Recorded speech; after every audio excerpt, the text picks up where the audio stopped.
lá no Evangelho de Marcos, no capítulo de número 4. Evangelho de Marcos, o capítulo de número 4.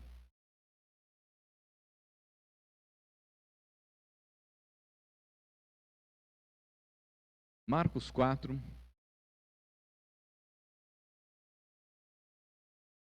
do 1 até o 9. Voltou Jesus a ensinar à beira-mar. Reuniu-se numerosa multidão a ele, de modo que entrou num barco onde se assentou, afastando-se da praia, e todo o povo estava à beira-mar na praia. Assim lhes ensinava muitas coisas por parábolas no decorrer do seu doutrinamento. Ouvi, eis que saiu o semeador a semear, e ao semear, uma parte caiu à beira do caminho, e vieram as aves e a comeram. Outra caiu no solo rochoso, onde a terra era pouca, e logo nasceu, visto não ser profunda a terra, saindo, porém, o sol a queimou, e porque não tinha raiz, secou-se. Outra parte caiu entre os espinhos, e os espinhos cresceram e a sufocaram, e não deu fruto. Outra, enfim, caiu em boa terra e deu fruto, e vingou e cresceu, produzindo a 30, a 60 e a 100%. E acrescentou: quem tem ouvidos para ouvir, ouça. Amém. Amados, Jesus voltou a ensinar à beira-mar, diz o texto de Marcos, né? Reuniu uma grande multidão, de modo que entrou num barco onde assentou-se, e afastando-se da praia, e todo o povo estava à beira da praia. Assim lhes ensinava muitas coisas por parábolas no decorrer do seu doutrinamento. Então Jesus utilizava de parábolas. As parábolas, amados irmãos, é um gênero literário, né? Muito antigo, né? Usado pelos judeus já no Antigo Testamento, né? Nós vamos ter os profetas, né? Falando em parábolas. Também os gregos, né? Principalmente os filósofos, utilizavam também as parábolas para ensinar os seus discípulos. E Jesus, como sendo ele um mestre por excelência, ele não fez diferente. Ele usou de parábolas para ensinar, para doutrinar os seus naqueles dias também, né? Jesus usou de parábolas. Marcos nos diz aqui, né, que ele fez uso de parábolas para ensinar, e ensinar não poucas pessoas, não. Ele ensinava toda a multidão através de parábolas, né? Parábola, no grego, né, para nós entendermos a palavra parábola no grego, né, ao lado ou junto, para, ao lado ou junto. E seria, né, balém, lançar. Né? Assim, a parábola é uma história que é contada ou lançada com o objetivo de ensinar algo para aqueles que estão próximos de você. Ou, no caso aqui, aquelas pessoas que estavam próximas ali de Jesus. Jesus usava essas parábolas para lançar, né, a mente, ao coração e a criatividade também, né, dos olhos em conseguir enxergar aquilo que Jesus estava ensinando e conseguir criar diante dos seus olhos aquilo que ele estava falando, né? Ensinar a verdade por meio de imagens concretas, né? É utilizar parábolas, né? E não por abstrações. Uma parábola é uma ilustração colocada lado a lado com o ensinamento, com o objetivo de facilitar o seu significado, né? Então, Jesus, como mestre, ele usava de parábolas para facilitar o ensinamento para os seus discípulos. Você pergunta, mas por que Jesus utilizou de parábolas, né? Jesus utilizou de parábolas porque ele tinha propósito, né? Seu tempo era curto, 3 anos apenas de ministério. E ele precisava colocar isto no coração daqueles que estavam com ele, que eram os 12, e demais discípulos que depois vieram a surgir, e também no coração de toda uma multidão que ouvia o ensinamento. Então, para facilitar com que as pessoas pudessem gravar, pudessem guardar esta palavra, então ele ensinou por intermédio de parábolas, né? Dois propósitos nós queremos destacar aqui através do ensino das parábolas, amados irmãos. Lá no verso de número 10 ao 12 de Marcos mesmo, diz assim: quando Jesus ficou só, os que estavam junto dele, com os 12, o interrogavam a respeito das parábolas. E ele respondeu: a vós outros vos é dado conhecer o mistério do reino de Deus, mas aos de fora tudo se ensina por meio de parábolas. Então, o que Jesus está dizendo é o seguinte: vocês têm um privilégio, vocês aprendem direto aqui do reino de Deus, né? E essa palavra aqui é um mistério, né? Que significa verdades espirituais que eram reveladas por Jesus diretamente aos seus discípulos, mas aos demais eram ensinados por intermédio de parábolas, né? Nós vamos entender e compreender isso lá em Daniel, né? Que a palavra se refere ao segredo que deve ser revelado, né? E um mistério que deve ser interpretado. Daniel 2, 18 e 19. Então, Daniel interpretou o sonho do rei. Algo de Deus que foi revelado. E Jesus usava as parábolas para que, através desses ensinos, o Espírito Santo de Deus pudesse revelar aqueles que deveriam aprender dessa palavra. Paulo já fala a respeito desse mistério, né, que é ensinado, né, para definir uma pessoa ou uma verdade que teria permanecido desconhecida se Deus não a revelasse. Romanos 11, 25. Então, é Deus que revela os mistérios, os seus mistérios ao coração das pessoas. Isso também pode ser tomado como uma parábola, porque aí vem a revelação no coração daquele que o Senhor quer ensinar.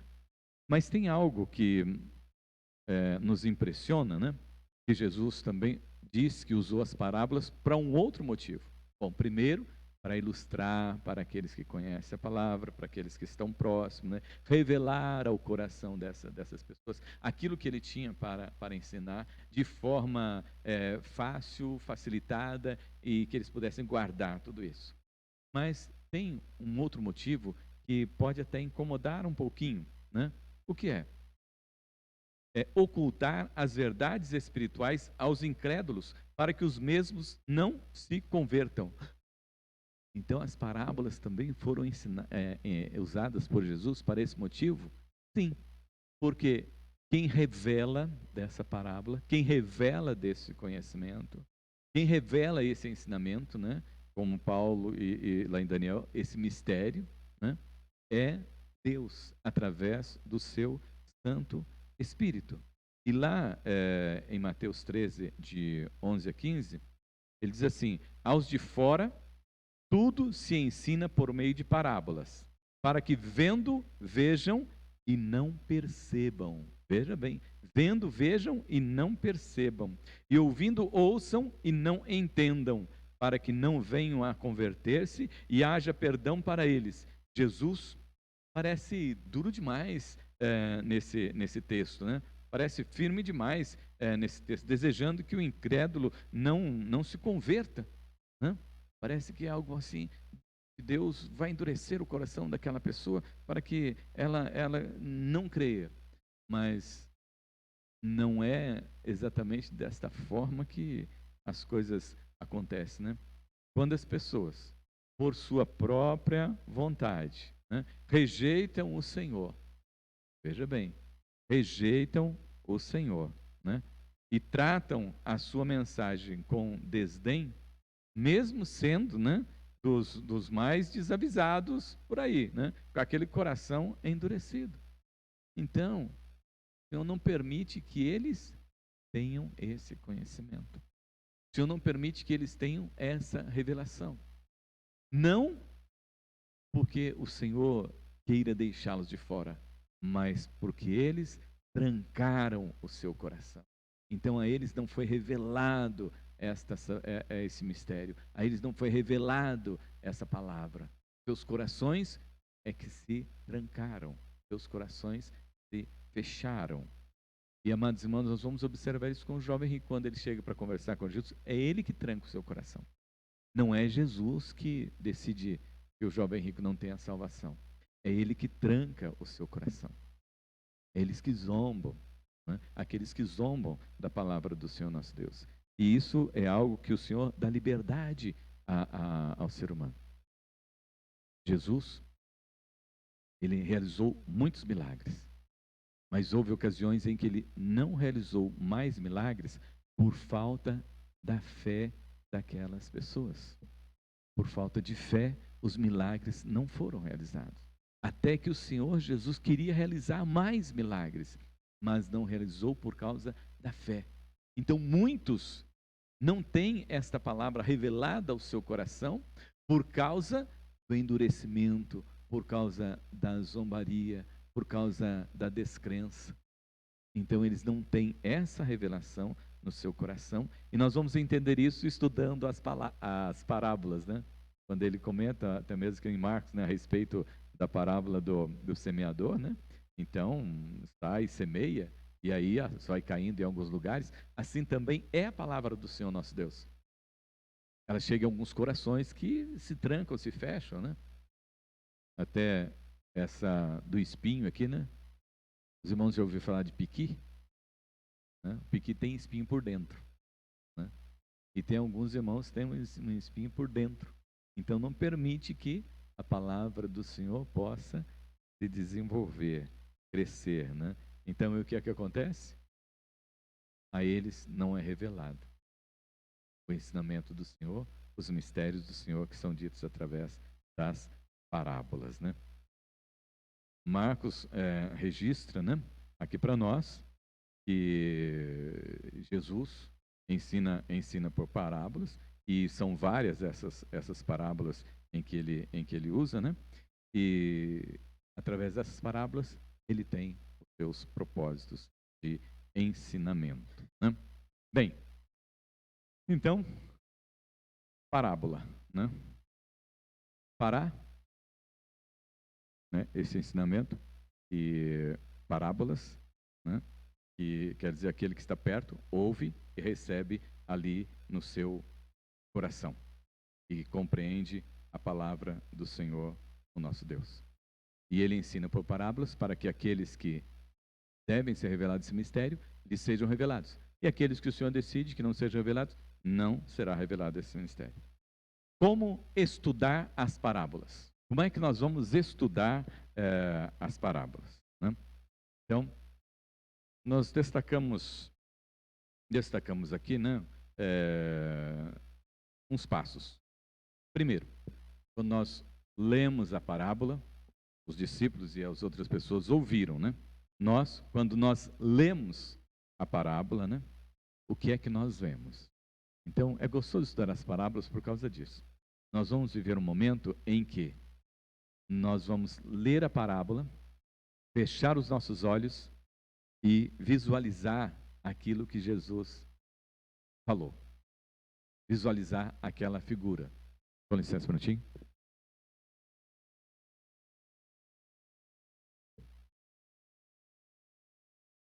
Só para molhar aqui a garganta, né? Primeira coisa seria visualizarmos, né, o que é que nós estamos vendo nesta parábola.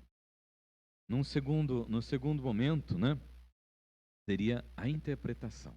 Então, primeiro nós visualizamos, depois aí vem a interpretação, né? O que é que isso significa? Qual o significado desse momento que Jesus está mostrando ali para nós? Depois, como é que nós podemos aplicar essa parábola, né, na nossa vida, na minha vida, na sua vida, no nosso dia a dia? Porque até nós aprendemos, né, esses dias no curso de terça-feira, né, sobre o chá, né? Chá. Você precisa ter sempre chá, né? E você precisa viver em chá. Você precisa ter o conhecimento, né? O conhecimento, qual que é outro? Habilidade, né? E depois a aplicação. Porque senão não serviu para nada. Então lembre-se dessa palavra, nós aprendemos com o Edgar, né? Que ele dá cursos aí para empresas e tudo mais, nós usamos muito, né? Essa palavra já, conhecimento, habilidade e aplicação. Você precisa ter o conhecimento, ter a habilidade e também colocar em prática as coisas, né? Então, assim também nós vamos fazer com as parábolas. Vamos ler as parábolas, vamos visualizar essas parábolas, né? Vamos descobrir o significado delas, depois como que nós aplicamos, né? E por último, né, o azinho, né, que é a transmissão, né? A quem e com quem eu vou compartilhar esse ensinamento. Porque senão vai ficar guardadinho lá dentro do nosso coração só. E a palavra do Senhor nosso Deus não é para ficar guardada, ela precisa ser espalhada, né? E Jesus já diz, ó, de graça recebeste, de graças dá. Então, multiplica essa palavra para quem está perto de você, para quem está com você, e viva esta palavra para a glória do nome do Senhor, o nosso Deus. Então, para entendermos essas palavras de Jesus, nós precisamos seguir aí alguns princípios básicos, né? Que nós temos citado aqui, mas queremos ainda detalhar com os irmãos. Bem, primeiro deles, nós vamos identificar a lição. O que é que Jesus está tentando ensinar nesta parábola? Qual é a verdade central dessa parábola que Jesus está nos ensinando? Então, esta, amados irmãos, é a regra principal para nós estudarmos aqui as parábolas de Jesus, né? Sempre descobrindo qual é a lição principal que Jesus está querendo nos ensinar nesta parábola, né? Isso nós vamos estar vendo em cada uma delas. Segundo, observe o contexto de produção da parábola, né? Os irmãos entendem muito bem o que é o contexto. Onde Jesus estava, com quem ele estava, né? E nós vamos observar qual é o contexto em que Jesus estava ali conversando com os seus discípulos, né? Toda parábola tem um contexto, né? Porque cada parábola, né, tem um alvo, um público específico que Jesus quer alcançar, né? Então, ele usa, né, aí cada parábola dentro do contexto para quem ele vai ensinar. E é por isso que nós vamos ter essa diversidade nas parábolas, quando ele está junto, né, de algumas classes sociais, e que ele usa dessas parábolas para mexer com alguns sábios, para mexer com alguns corações entendidos, mas também ele usa da simplicidade para falar com aquelas pessoas mais humildes, e elas tenham esse entendimento. Ainda que eu já tenha dito para os irmãos, né, que quem revela esse mistério, né, é o Senhor, através da ação gloriosa do seu Santo Espírito, como ele fez com José, como Paulo nos fala a respeito dos mistérios de Deus, e como nós temos nosso dia a dia, a revelação da palavra do Senhor no nosso coração, na nossa mente. Isso acontece, amados irmãos, quando nós lemos a palavra do Senhor no nosso Deus. Quando nós lemos, nós começamos a entender. E cada vez que nós lemos a palavra do Senhor nosso Deus, o Espírito Santo vai revelando mais e mais para cada um de nós. Nós temos mais compreensão, maior entendimento da palavra do Senhor nosso Deus. Toda parábola, então, tem um contexto onde ela se originou, porque ela tem um público-alvo. Vamos sempre guardar isso, né? E ela foi contada a partir de uma pergunta, né, feita por um intérprete da lei. No caso, lá de Lucas 10, 29, né, que ele fala a respeito do próximo. A pergunta é, quem é o meu próximo? Exatamente, para você descobrir quem é o seu próximo. A parábola do juiz iníquo, né, foi contada com um propósito definido. Qual é? Aliás, Lucas, ele coloca o propósito já no início lá do capítulo 18, né? No início do capítulo 18 ele já coloca o dever de orar sempre sem esmorecer. Então ali o Senhor já revela o propósito ali daquele ensinamento e daquela parábola. Então, nós temos que observar aqui o contexto da produção dessa parábola, sabendo que ela tem uma origem, né, e tem um público-alvo. E, em terceiro lugar, né, olhe para o desenrolar da trama, né? Tem que sempre estar de olho naquilo que Jesus está falando e como ele está narrando as coisas, né? É interessante, né? Porque crianças gostam de histórias.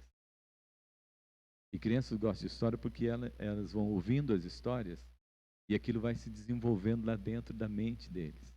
E eles criam coisas que a gente não imagina quando a gente conta história para as crianças. Eles viajam nas histórias. Se lê uma história, a criança viaja na história, né?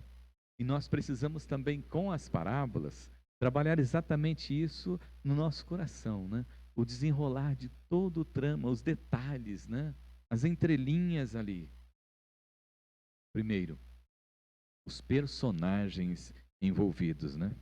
Os personagens envolvidos. Quem são os personagens, né? No caso da parábola do credor incompassivo, né? É o credor, o rei, o servo que é perdoado e o servo que não é perdoado, lá de Mateus 18, 23 a 35.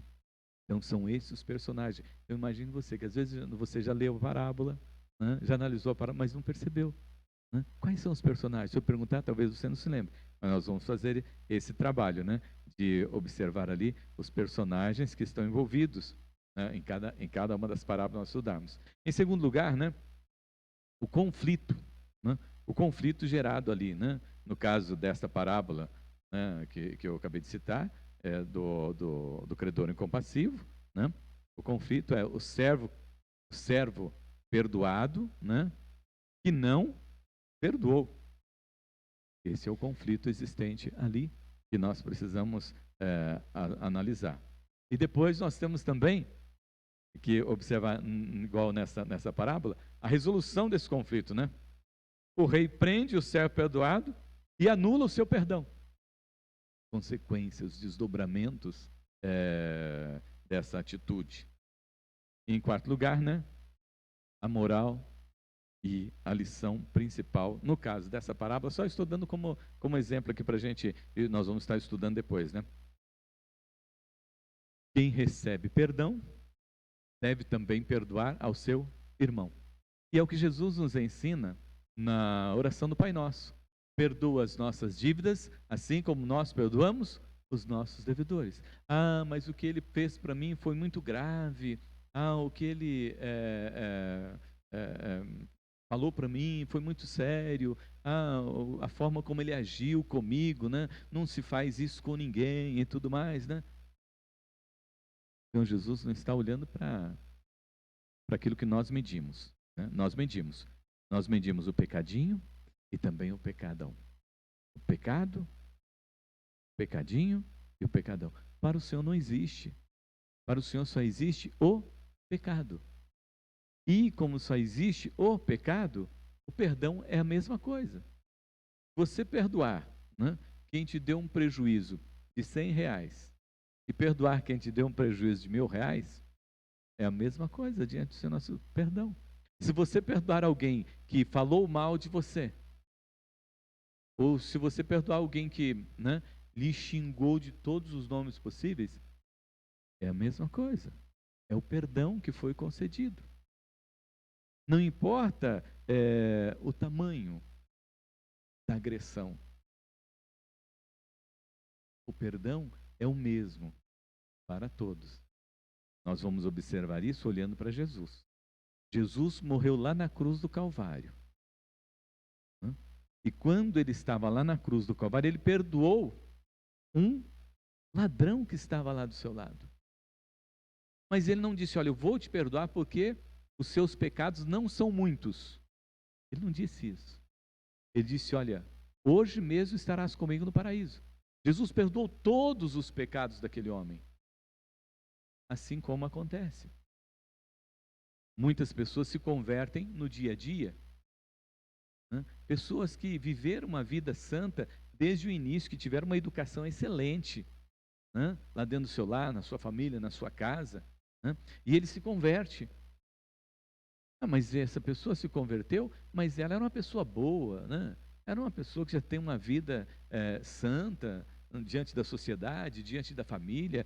As pessoas conhecem muito bem essa pessoa.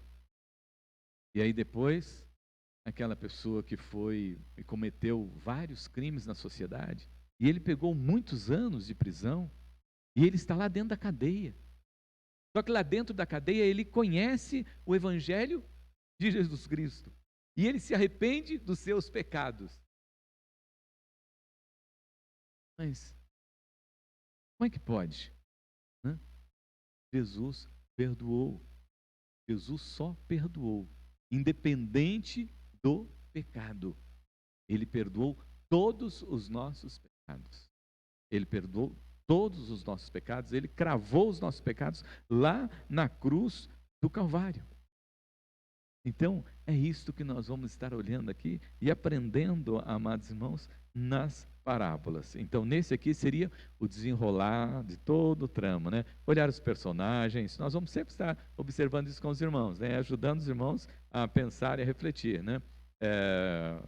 Descobrir ali, encontrar os personagens, né? O conflito que tem ali, né? A resolução daquele conflito e a moral da história. E depois a aplicação disso, como é que eu aplico isso na minha vida, né? Nós já fizemos aqui a aplicação a respeito do perdão, né? Quem é que nós devemos perdoar e quem é também o nosso próximo. Bem, e por último, né, nós vamos fazer o seguinte: comparar a verdade ensinada na parábola com o ensino geral da Bíblia. Porque a Bíblia, amados irmãos, ela não pode ser estudada um texto do Novo Testamento, né, fora do Antigo Testamento, e nem um texto do Antigo Testamento no Novo Testamento, né? Porque ela é um todo, ela é um livro, né? É biblos, né? Biblos, que quer dizer, né, vários livros, uma biblioteca. Você carrega uma biblioteca na sua mão, você carrega vários livros na sua mão quando você está carregando a Bíblia, né? E todos esses livros, né, eles estão interligados. Eles fazem referência um ao outro. Então, quando nós estamos estudando as parábolas, nós vamos, amados irmãos, ver, né, esse ensinamento da parábola no total da Bíblia, né? No geral da Bíblia, no contexto de toda a palavra do Senhor nosso Deus, né? Porque toda palavra, toda parábola, amados irmãos, ilustra uma doutrina ou ensino bíblico. Até em Marcos capítulo 1 aqui, ele diz, né, que Jesus usou aqui as parábolas no decorrer do seu doutrinamento, no decorrer do seu ensinamento. Então, toda parábola, né, ilustra uma doutrina ou um ensino bíblico para as nossas vidas. No caso da parábola do mendigo, né, a lição principal é que existe somente um caminho para o homem, né? Na eternidade, a morte é a eternidade. Mas aí ele vai escolher o céu ou o inferno. Essa é a realidade bíblica. Esse é o ensinamento bíblico.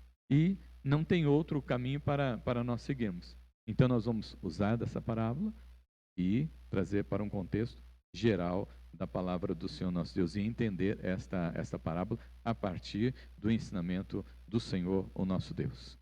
Também é importante, né, nesta parte aqui, comparar toda a Bíblia, que nós entendamos, né, propósitos desse ensinamento no tempo em que nós estamos e o grande desafio, né, de decisão, de mudança. Se queremos servir ao Senhor, precisamos ir por esse caminho. Se não estamos servindo ao Senhor, é um outro caminho. E tem até um cântico das crianças que diz, né? É você que escolhe. Há dois caminhos para você escolher: céu ou inferno. É o que há. Então isso é a proposta do Senhor nosso Deus. E nós estaremos trabalhando as parábolas nesse sentido de contextualizá-la na palavra do Senhor. Tanto é que nós já citamos, né, lá de Daniel, revelação de Daniel, que foi realmente algo que ele teve em sonhos, né, E Deus revelou isso ao seu coração. Ninguém conseguia revelar, ninguém podia revelar aquilo para ele. Foi Deus que revelou para ele. Então nós vamos estar trabalhando e ligando toda a Bíblia, do Novo ao Antigo Testamento. Bem, eu vou concluir aqui, aguardando você na semana que vem, para nós iniciarmos o nosso estudo da primeira parábola. Essas são as instruções e eu conto com você na próxima quinta-feira para sentarmos juntos, né? E para conversarmos a respeito de cada uma das parábolas de Jesus e os seus ensinamentos. Eu gostaria de orar com você neste momento. Maravilhoso Deus, Pai Todo-Poderoso, muito obrigado, Senhor, por mais esta noite que o Senhor tem nos concedido, de estar, ó Deus, aqui na Tua casa, Senhor, de poder ler a Tua palavra, Senhor, e de poder, ó Pai, preparar os nossos corações, os nossos entendimentos, para, ó Deus, na próxima quinta-feira nós iniciarmos, ó Deus, o nosso estudo, cada uma das Tuas parábolas, Senhor. Ó Deus Todo-Poderoso, que esses instrumentos que temos citados aqui nesta noite, eles possam, ó Deus, abrir o nosso coração e abrir-se, ó Deus, a nossa mente e nos dar, ó Deus, uma visão, Senhor, de cada uma das Tuas parábolas, Senhor, e dos Teus ensinamentos, para que sejamos, ó Deus, edificados como casa espiritual para o louvor da Tua glória e para a glória do Teu nome. Sopra, Senhor, Deus, sobre nós da unção gloriosa do Teu Santo Espírito. E trata, Senhor Deus, as nossas vidas e dá-nos sabedoria para compreendermos, Senhor, os Teus ensinamentos, as Tuas doutrinas, Senhor. Nós oramos em nome daquele que é o nosso único e suficiente Salvador, que nos desafia. Vinde a mim, todos vós que estáis cansados, sobrecarregados, e eu vos aliviarei. Aquele que vem a mim, de maneira lançarei fora. Pai, nós nos achegamos a Ti e pedimos, dá-nos compreensão, dá-nos sabedoria, Pai, em nome de Jesus. Amém, amém, amém.